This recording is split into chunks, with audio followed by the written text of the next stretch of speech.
në këtë edicion do të ndiqni. Kuvendi i Kosovës mbajti seancë solemne në nderim të epopesë së UÇK-s.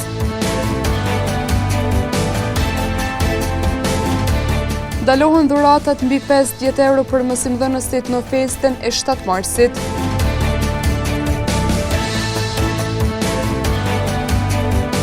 €3 për përcjelljen e pacientit në spitalin Isa Grezda në Gjakov. Përshëndetje, po fillojmë edicionin qendror të lajmeve këtu në televizionin Syri. Sot në Kosovë ka nisur manifestimi traditor epopeja e UÇK-s në shënim të 28 vjetorit të rënjes heroike të familjes Jashari. E në shënim të këtyre datave të rëndësishme, Kuvendi i Kosovës ka mbajtur seancë solemne me rastin e 28 vjetorit të epopesë së UÇK-s, me të vetmen pikë të rendit të ditës për shënimin e këtij përvjetori. Deputetët e legjislaturës së 10 në Kuvendin e Kosovës mbajtën sot seancë solemne në shënim të 28 vjetorit të epopesë së UÇK-s. Presidentja e Kosovës, Vjosa Osmani, deklaroi se epopeja UÇK-s dëshmoi se kur një popull vendos të jetojë i lirë, asnjë forcë nuk mund ta ndalë atë.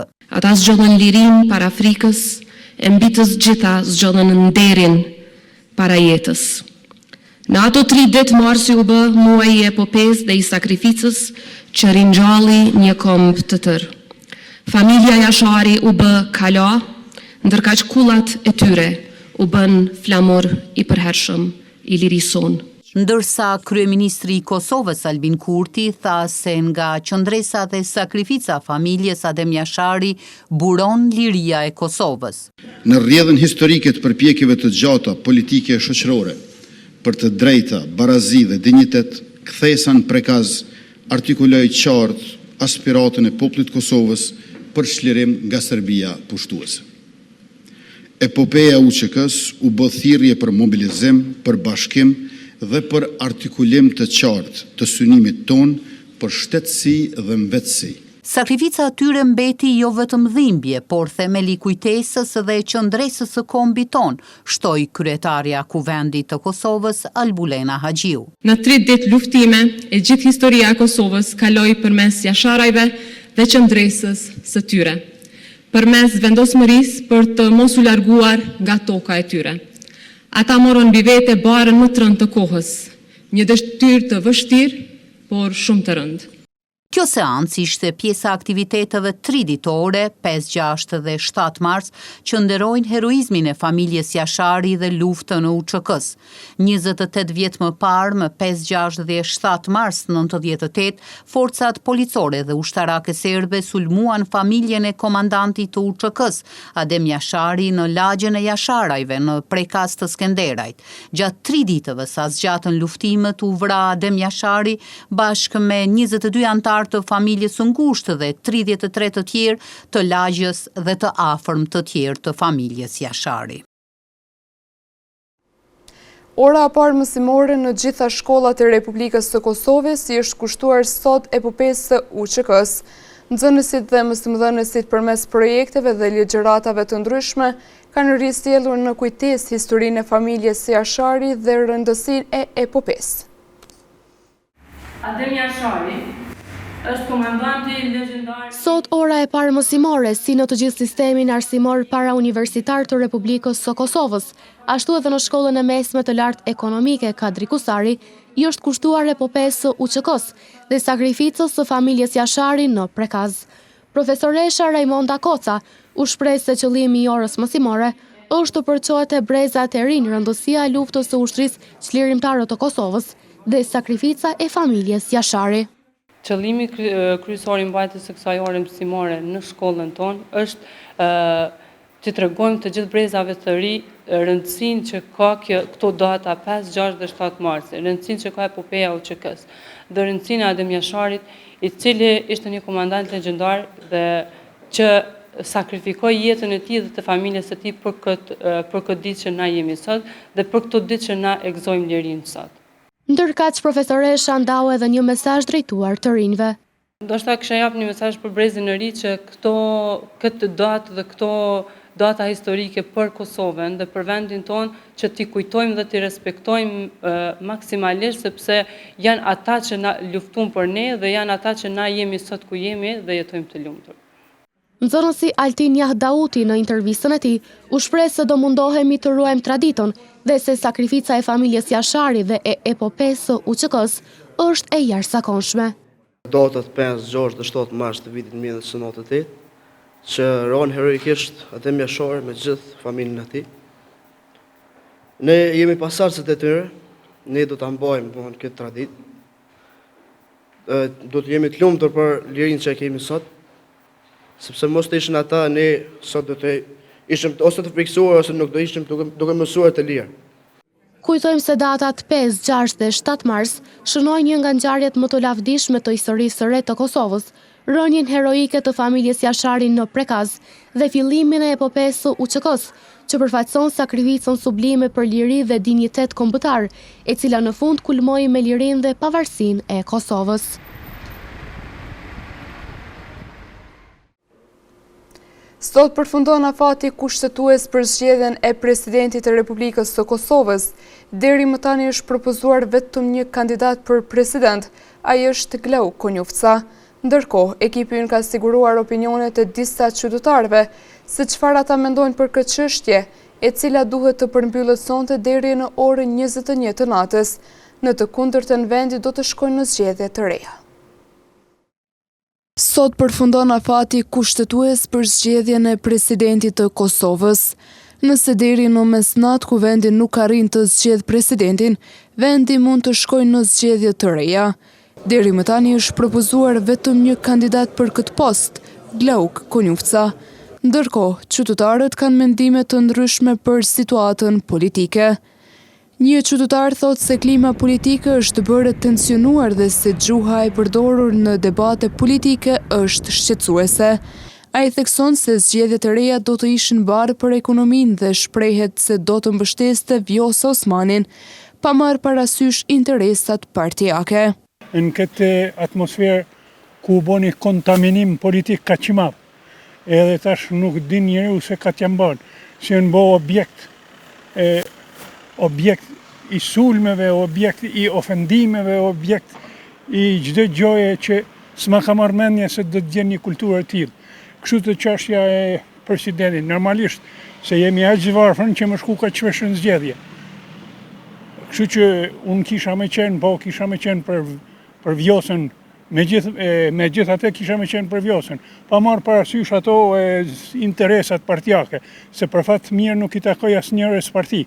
Mirë po, për çështjet Kosovës duhen gjithë duhen me pas tolerancë për shkak shpejtimit zgjedhjeve, që do të jetë një rrezik, do të jetë një shpenzim shumë i madh, edhe do të jetë humbje e madhe për ekonominë e Kosovës, mirë po jo vetëm për ekonominë, po edhe për situatën politike të Kosovës në përgjithësi, se njerëzit do të polarizohen edhe më tepër se sa që kanë qenë. Ndërsa një tjetër qytetar shpreson që Vjosa Osmani të vazhdoj edhe një mandat në krye të shtetit. Ma të mirë se Vjosa s'me zgjidhim heq.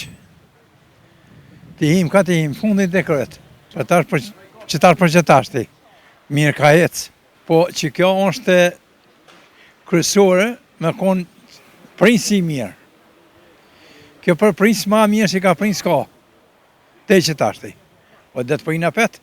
Mbetet të shihet nëse deri në mesnatë do të ketë marrëveshje politike për zgjedhjen e presidentit, apo vendi do të përballet me zgjedhje të reja.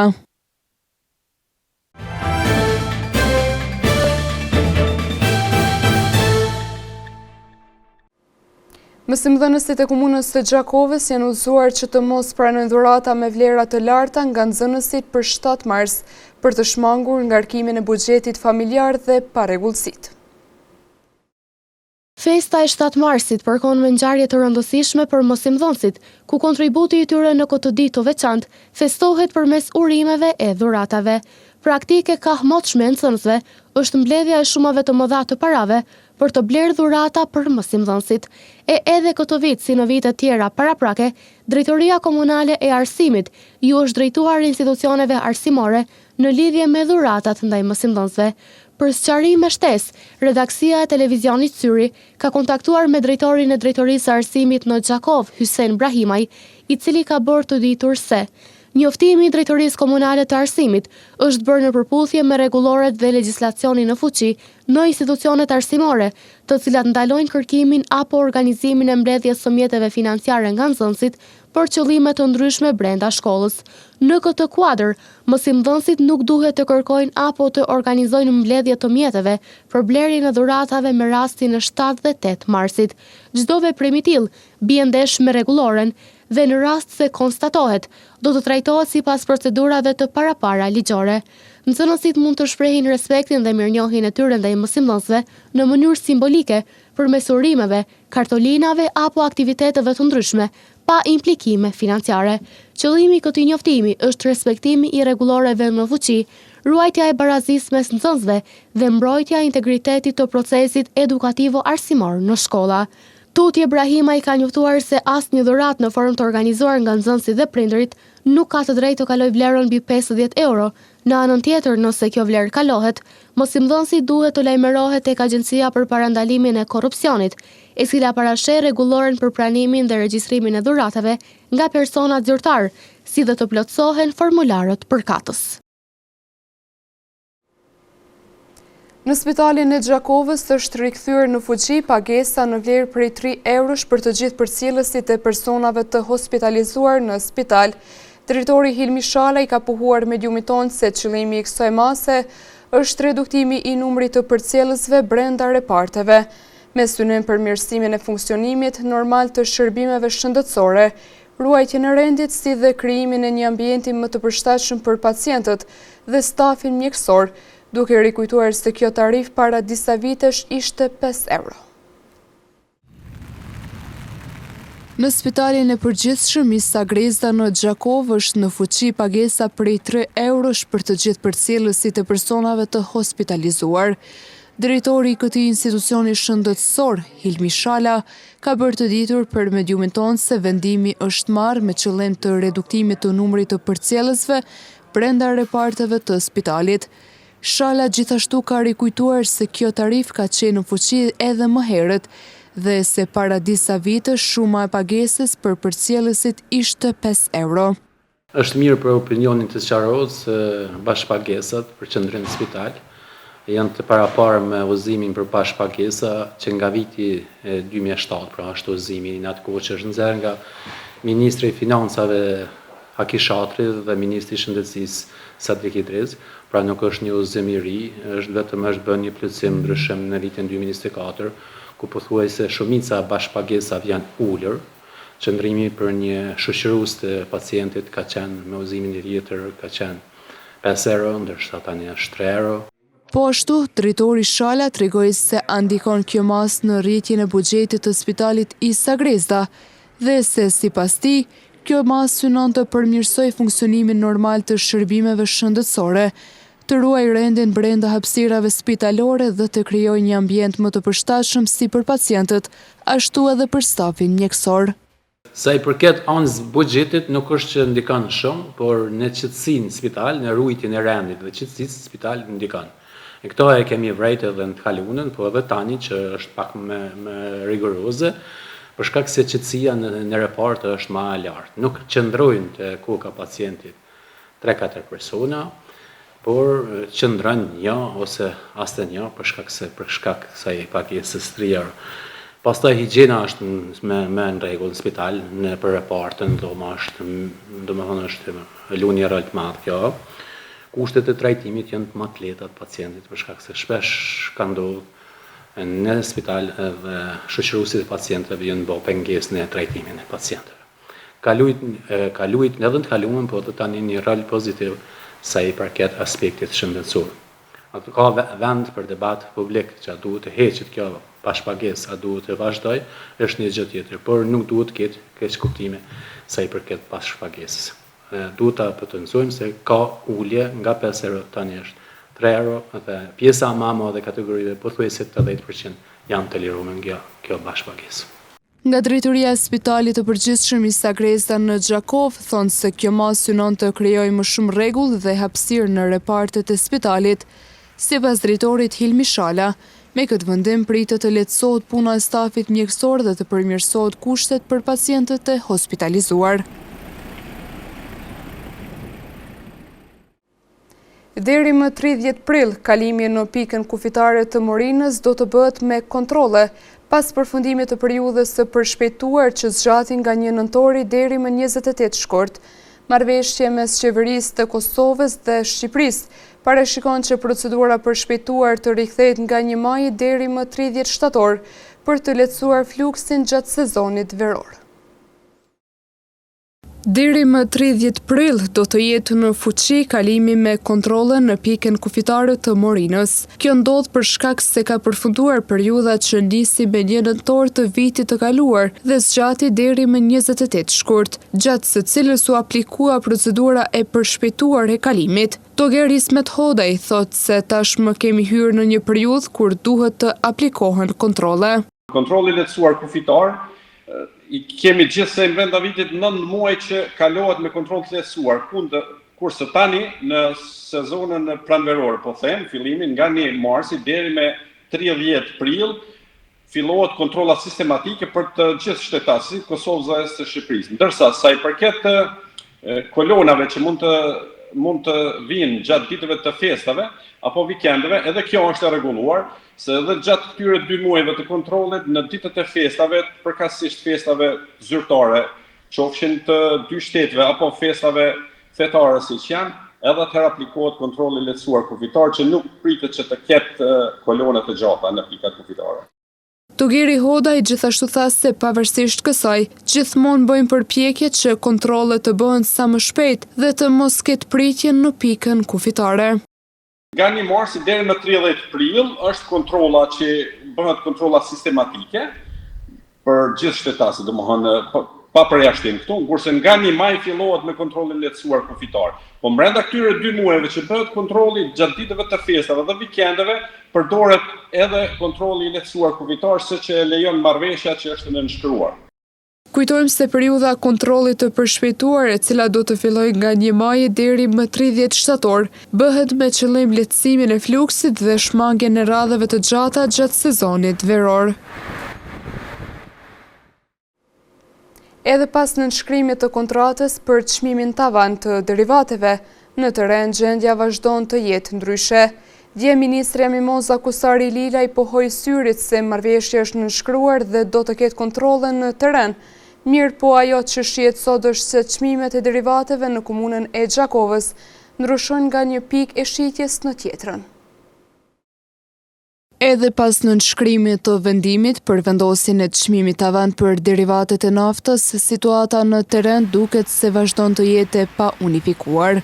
Çmimet në pikat e shitjes në komunën e Gjakovës ndryshojnë nga njëra pikë e shitjes në tjetrën, duke krijuar paqartësi për qytetarët. Një ditë më parë, Ministrja Mimoza Kusari Lila i kishte pohuar televizionit Syri se marrëveshja për çmimin tavan është nënshkruar dhe se institucionet do të kryejnë kontrolle në terren për të siguruar zbatimin e saj. Megjithatë, në vëzhgimet në terren sot çmimet e derivateve nuk janë të njëjta në të gjitha pikat e karburantit në Gjakov. Çmimi i benzinës varion nga 1,28 euro deri në 1,37 euro për litër, ndërsa nafta nga 1,37 deri në 1,44 euro për litër. Këto dallime tregojnë se zbatimi i marrëveshjes për çmimin tavan ende nuk është reflektuar plotësisht në treg, ndërsa mbetet të shihet nëse kontrollet e paralajmëruara nga institucionet do të ndikojnë në stabilizimin e çmimeve në ditët në vijim. Në vazhdim të ndjekim parashikimin e motit për ditët në vijim.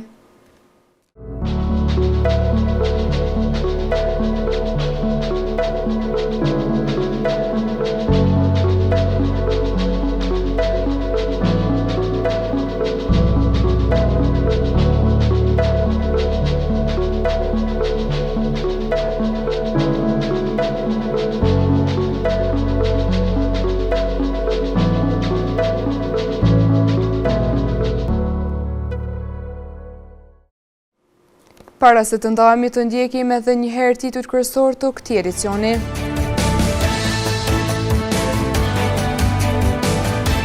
Kuvendi i Kosovës mbajti seancë solemne në nderim të epopesë së UÇK-s.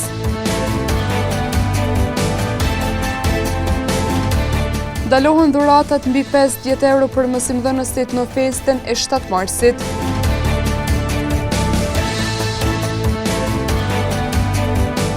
€3 për përcjelljen e pacientit në spitalin Isa Grezda në Gjakov.